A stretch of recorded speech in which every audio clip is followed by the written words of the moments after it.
Assalamualaikum warahmatullahi wabarakatuh. Perkenalkan, nama saya Dava Lesmana. Saya ingin menjawab untuk UAS mata kuliah konferensi digital untuk mata kuliah dosen Pabarlian.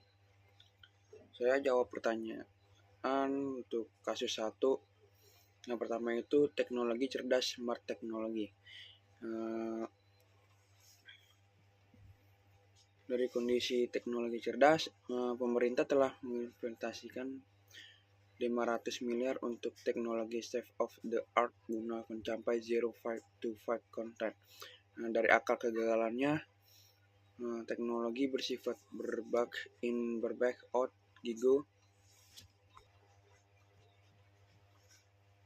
Teknologi dari eksperimen hanya mendigitalisasi dokumen dan memotong kontak fisik di hiril saat lalang berjalan. Namun teknologi ini tidak memiliki kemampuan bahwa untuk mendeteksi mendeteksi font kecurangan yang terjadi di HU, yaitu pada phase prasistem, di mana spesifikan teknis di mana manipulasi secara manual oleh oknum agar mengarah pada tanpa integrasi sistem pengawasan berbasis data memiliki device perencanaan. Dari fondasi institutional foundation, dari kondisi sistem hukum, regulasi internal, kontrol birokrasi, dan mekanisme pengawasan di instansi tersebut. Dari akar kegagalannya, ini merupakan titik lemah utama institusi, gagal menyediakan sistem pembagian kerja dan pengawasan yang ketat di tahap penyusunan harga pemikiran sendiri HPS dan spesifik. Resiko membuat celah kolusi antara oknum panitia dan vendor tetap berbuka lebar. Regulasi formal gagal mengimbangi modus operandi korupsi yang bertransformasi. Agalitas manusia, human agalisi, dari kondisi adaptabilitas, integritas, dan kompetensi SDM, birokrasi vendor, dan pengawasan. Dari akar kegagalannya terjadi anomali di mana oknum panitia dan vendor memiliki agalitas yang tinggi. Dalam konteks negatif, mereka sangat cepat beradaptasi untuk menemukan celah hukum di luar sistem digital. Sebaliknya, SDM pengawas internal APIP mengalami ketinggalan tugas. Mereka tidak memiliki kompetensi forensik digital atau keberanian di instalasional untuk memeriksa kejanggalan dokumen perencanaan sebelum diunggah di aplikasi. Dari kesimpulannya, kegagalan ini terjadi akibat ketidakseimbangan investasi.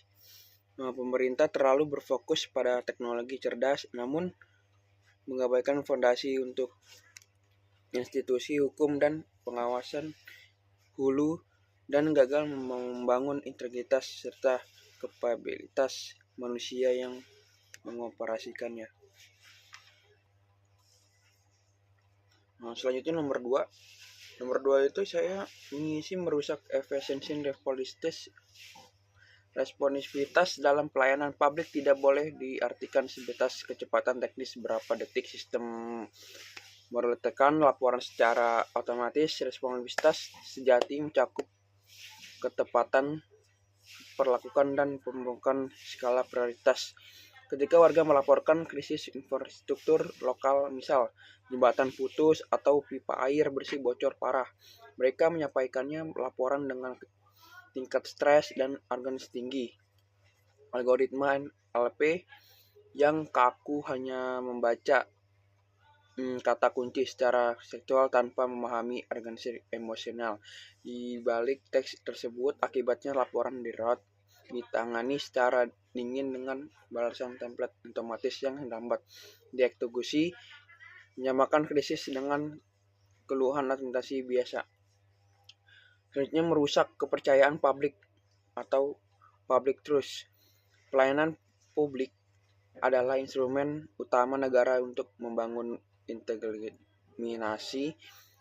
di mata warga. Saat masyarakat berada dalam situasi darurat, mereka membutuhkan kehadirannya dengan negara yang merempati dan memberikan rasa aman.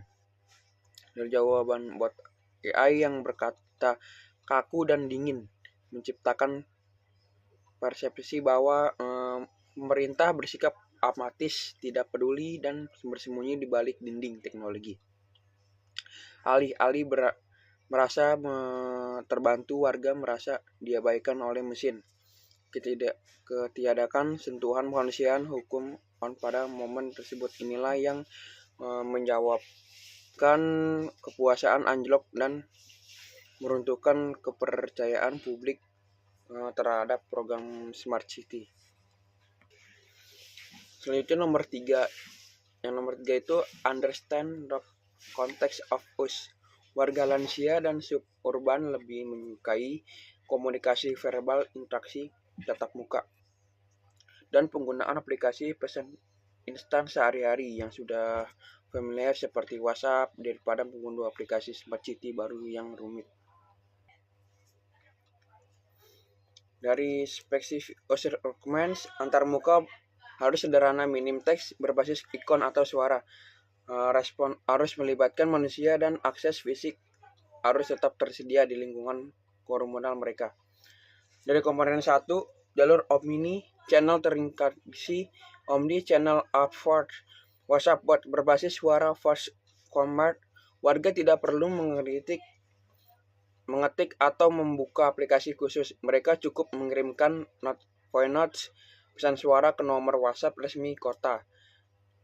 AI di back-end akan mengubah suara menjadi teks, namun di ujung depan bot membalas dengan pilihan bahasa yang ramah atau dialihkan langsung ke operator manusia jika terdeteksi emosi tinggi. Selanjutnya aplikasi mode lansia, lead mode. Jika menggunakan aplikasi disediakan opsi toggle khusus lansia dan dengan tombol berukuran besar, warna kontras tinggi, bebas menu bertingkat, dan memanfaatkan perintah berbasis ikon atau gambar. Dari komponen 2, infrastruktur sosial, pojok digital komunal, menetapkan pojok digital di balai RW atau posyandu setempat. Tempat ini melengkapi dengan gawai atau tabel publik dan didampingi oleh digital navigator, kader pemuda atau sinoman lokal yang dilatih oleh pemerintah. Warga lansia cukup datang bercerita kepada kader dan kader yang akan memasukkan data ke dalam sistem. Mempertahankan inklusivitas tanpa menghilangkan efisiensi digital. Inklusivitas di sisi depan front end, warga rentan tetap diakomodasi melalui budaya komunal tetap muka dengan kader atau media yang mudah bagi mereka, suara atau WhatsApp.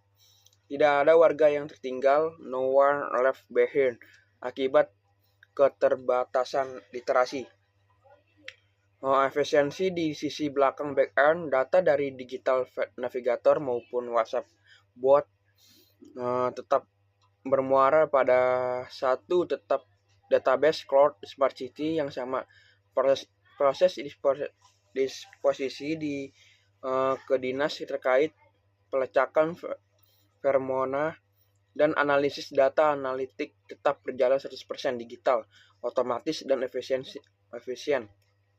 Pemerintah menghemat biaya operasional kantor fisik skala besar namun tetap mempertahankan kehadiran pelayanan di tingkat akar rumput. Terima kasih, sekian dari saya. Bila ada salah kata tolong dimaafkan. Assalamualaikum warahmatullahi wabarakatuh.